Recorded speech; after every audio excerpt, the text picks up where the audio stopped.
Hey everyone, hopefully you guys are doing well outside of the physical classroom and in the comforts of wherever you may be. So today we're going to talk about the United States in the 1930s under President Franklin D. Roosevelt. So if we remember, we talked about the Great Depression and how it kicks off and the stock market crashing. And so President Franklin D. Roosevelt, he inherits a very rough economy when he defeats President Herbert Hoover in the 1932 presidential election. So now he has a big plate, or he has a lot of problems on his plate to fix because the American economy is not doing that well. Unemployment's roughly at 20%, and times are desperate. And so now the American people are looking into new leadership to help solve their problems. Right. For Franklin D. Roosevelt, he is going to try to implement a very, at the time, radical policies, all a part of the New Deal. These are various programs or government programs to provide aid and relief for millions of Americans that are desperate to get back on their feet during the Great Depression in the 1930s. All right. We're going to talk about some New Deal programs that are implemented. So you can see there's a picture of a dam here. That was one of the major programs that was implemented by Franklin D. Roosevelt, FDR. Let me move my screen here. One of the first things that was implemented was in 1933. It's called the Tennessee Valley Authority, or the TVA. They're still around today with their headquarters in Chattanooga, Tennessee, I believe, or it's national. It's one of those. It's in one of those cities. But it was created as part of Roosevelt's New Deal to control flooding and bring electricity to rural America. And today we think of electricity as a common amenity in life, but that even back in the 1930s, electricity was seen as a luxury in many parts of the country. In more rural areas, electricity was hardly around. So the TVA was able to generate over 40,000 decent paying jobs for the time to help build dams, power plants, roads, and miles of wiring. So uh, Basically, the questions down here: what do workers do with the money they earn? Think about it.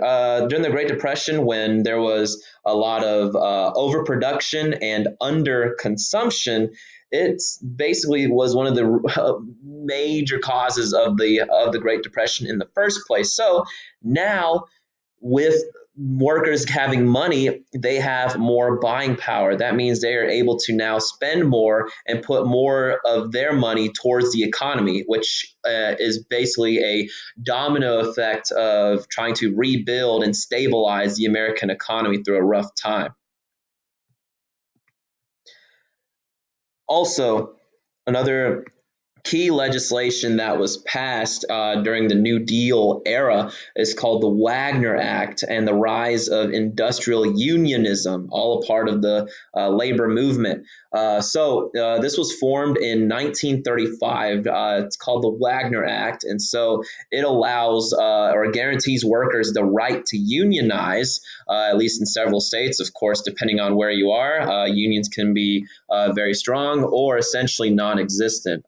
For example, in my state of Georgia, unions are essentially not allowed, whether it's teachers, nurses. It's very, very tough, especially in many southern states, are considered right to work states. Compared to states, let's say in the industrial Midwest, like Michigan and Minnesota, or New York, or out in the West in California and Washington. So it really depends. But the Wagner Act pretty much was the first pivot point in allowing workers to properly unionize. And so this allows for collective bargaining. What collective bargaining basically means is that you're able to negotiate what kind of contract and what kind of salary you want. Back in the day, before this time period, you were essentially stuck as a worker, and you could not really dictate or control what kind of salary you wanted. It's basically, you go in for a job interview and the boss tells you, hey, you're only gonna get paid $1 a day or $1 an hour, however that works, and that's the end of it. Sorry, that's the deal here. Now, with the passage of the Wagner Act, employees can say that, hey, I can start out at, let's say in 1930s terms, let's say I start out at 70 cents an hour, but let's say after a few months of hard work and starting to move up in the company, maybe I can get paid $1.10, however you wanted to negotiate with your boss at the time. Also, the Wagner Act allows for binding arbitration. So that basically, what binding arbitration is that it allows employees to settle disputes without necessarily going to taking it to court. If there's a problem in the workplace or a problem with salary, work environment, any type of smaller issues that doesn't result in going to court and suing, this allows workers the right to do that. So that is what binding arbitration is. Also, the Wagner Act formed the National Labor Relations Board to monitor labor issues. It basically makes sure, or kind of, keeps an eye on what's going on in the workplace, make sure that nobody's civil liberties are being taken advantage of and violated. And so the Wagner Act gave workers more power through the right to form unions. And also, under Franklin D. Roosevelt's administration, this is the first time that a national minimum wage was to be implemented. And the very first minimum wage that was introduced, I think in the early 1930s, probably 1935 as well, or it was roughly within the year that the first minimum wage in the United States was $1 an hour. Of course, as of 2020, the minimum wage is at $7.25, and that has not been nationally increased in about a decade. All right. So the New Deal, there was many different New Deal type of jobs and programs that were implemented, whether it was a civilian conservation corps to help get young people or specifically young men into work. So after 2 years of the New Deal programs, the American economy didn't really improve as much as FDR wanted it to. So to try to speed up the process, Roosevelt launched his second New Deal, which has a very long-lasting legacy. Even to this day, there are still New Deal or second New Deal programs that are implemented. And so one of the main ones that we all know is Social Security. This was passed in 1935, and this act provides retirement benefits, unemployment insurance, and welfare payments to those that are financially in need. And so there's a lot of talk in politics about Social Security, whether it should be expanded, whether it should be cuts or frozen. So that's one thing that Americans take very, very seriously is their Social Security. The Americans have a strong sense of, after working years and putting forth blood, sweat, and tears into work, that once you reach a certain age, you should be able to enjoy the rest of your life, your retirement life, without having to work and collect a Social Security check, so that you can still sustain yourself without actually having a job, that you are retired.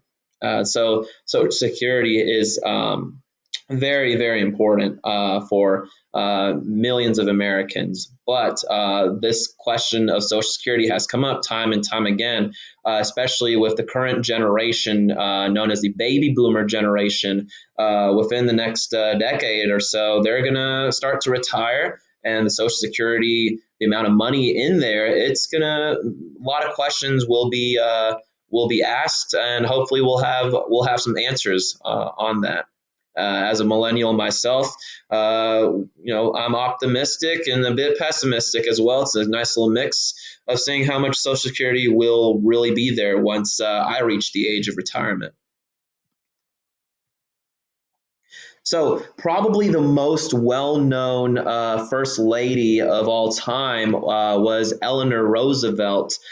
She is basically the pioneer of what a first lady should be. Eleanor Roosevelt spoke to many women in African American groups and relayed their plights and their struggles and issues to the president, to her husband FDR. Uh, so even though little progress in relations is made, she helped promote minority and women's rights. At this time, women have only gotten the right to vote for about a decade, while there is still struggles for African Americans to vote without obstacles in the United States. And it's not going to be till the 1960s until that changes in actual written law. However, pretty much every first lady after Eleanor Roosevelt, they'll always pick up at least one issue, one topic to focus on moving forward throughout the administration. So, for example, Nancy Reagan, she was adamant about not using drugs. Uh, what's her name? Barbara Bush or Laura Bush, basically, um, she wanted to focus on child literacy. Same thing with, or similar to Hillary Clinton, advocated for health care. Michelle Obama advocated for physical fitness in children, and then currently Melania Trump is her main focus is on cyber bullying and to end that. All right. So there were some critics of Franklin D. Roosevelt and his implementation of the New Deal. Some people, there are two groups of people. Some people thought the New Deal went way too far, that it's way too much government intervention, while there are some others who thought that the New Deal did not go far enough. One person who basically said that the New Deal, FDR's New Deal, just did not do enough. It should have been more. Was Huey Long? He was a senator and also governor from Louisiana, and I believe he's the only person in American history, as far as I can tell, who concurrently at the same time was a senator and a governor of a state. And so this was, of course, the early 1930s.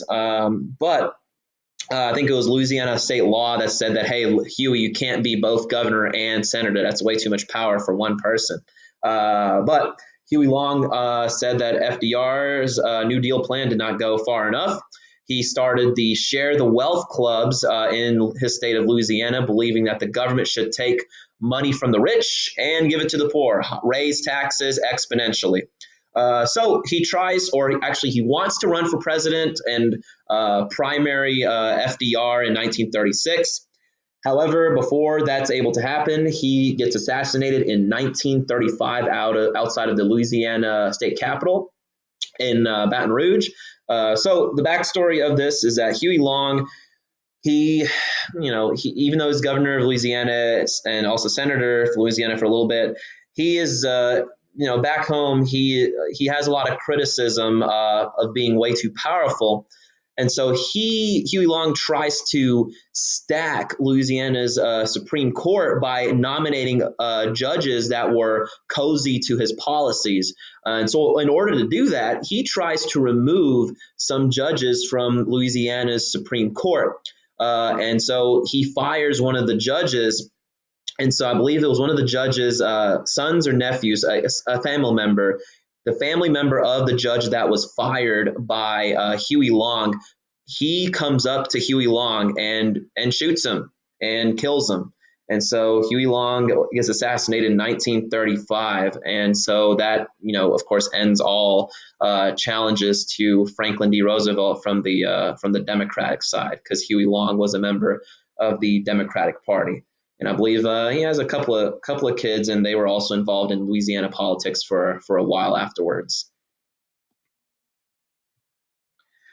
Roosevelt also, I mean, President Roosevelt, he also faced some criticism of having the government too involved in the people's lives. And so another critique that Roosevelt faced was through the Supreme Court itself. The Supreme Court had struck down several of Roosevelt's programs that were part of the New Deal, and and the Supreme Court declared them unconstitutional. So Roosevelt is, of course, now upset with the Supreme Court, saying that, hey, why are my New Deal plans unconstitutional? Roosevelt, he tries to add more members of the Supreme to the Supreme Court. Because remember, there is nothing in the Constitution that says that you have to have 9 people in the Supreme Court. Heck, back in the day, there were fewer. I think there were 5 or 6.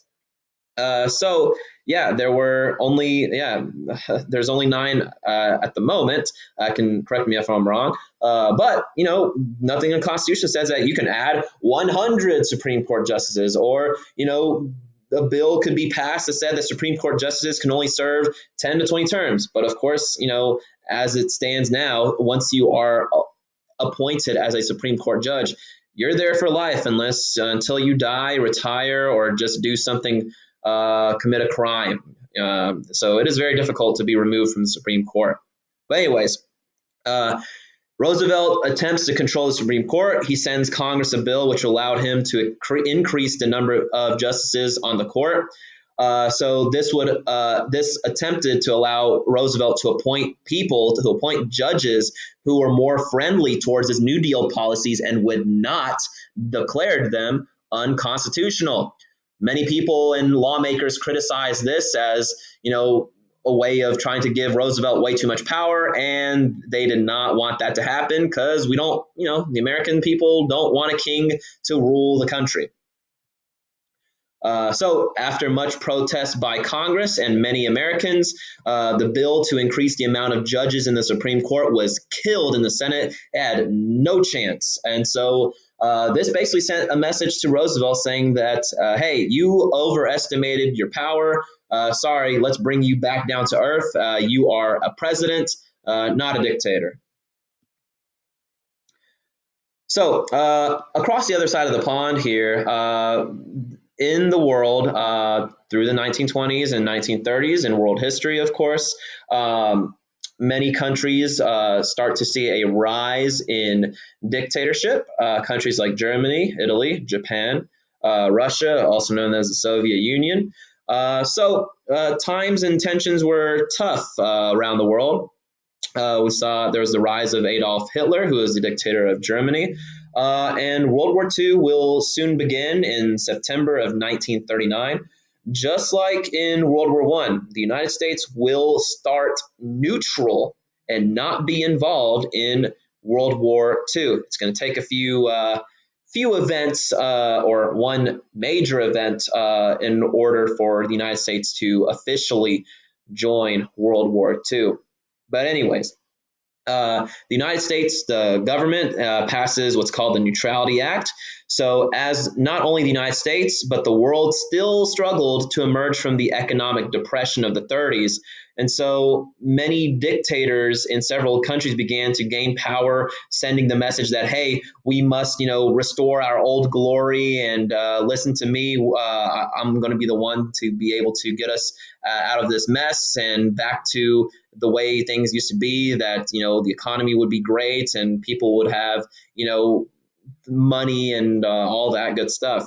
But anyways, worried that the United States would be drawn into another European war, which at the time the United States was very isolationist. Congress passes the Neutrality Act, which made it illegal for Americans to sell weapons to any country at war, and that goods purchased from the United States had to be paid in cash and transported on non-U.S. ships. So, question down here: why would Congress insist on goods being transported on non-U.S. ships? Think about it. During World War One, there were submarines. The Germans had a U-boat, and they, crashed and shot down the Lusitania, and that killed 120 Americans. So the United States did not want to send any products on or weapons on U.S. ships, fearing that it could be shot down by a submarine. Also, when it came down to cash, well, we just wanted our money to be straight up. If it were to have been paid over time, who knows how long it would have taken for us to get the money. So that's the reason why we signed the Neutrality Act and the implementations and the parts of the deal here. So this concludes the lesson for today. Hopefully, you guys learned something here, and I'll talk to you guys and put out more videos later. Have a good one.